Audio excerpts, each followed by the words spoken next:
Hello everyone, के छ? आरामै हुनुहुन्छ होला हैन। म चाहिँ आज चाहिँ हाम्रो यो मालारानी गाउँपालिका वडा नम्बर यो हाम्रो 4 हो हैन।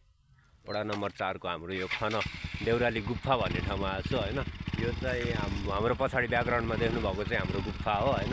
यो चाहिँ लगभग एमा चाहिँ 48 देखि चाहिँ 52 सालसम्म चाहिँ हाम्रो यहाँ चाहिँ जोगीहरू बस्ने थियो रे हैन।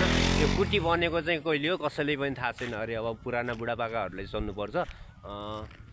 बवाल छ, भ्यू चाहिँ उ छ, बवाल छ। यसलाई चाहिँ हामी यो कुटी चाहिँ अहिले चाहिँ भत्किरहेको छ हैन। केही मर्मत गर्न पर्ने छ कुटीलाई चाहिँ। त्यही हो। अब यसलाई चाहिँ हामीले चाहिँ केही दिनमा चाहिँ डेभलप गर्ने प्लान छ हैन। त्यही अनुसार चाहिँ पछि चाहिँ बिस्तारै एउटा भिडियो चाहिँ आउँछ हैन। भ्यू चाहिँ बब्बाल छ हैन, बब्बाल छ कि यहाँको भ्यू चाहिँ हैन। आई लाइक दिस हैन। त्यही हो।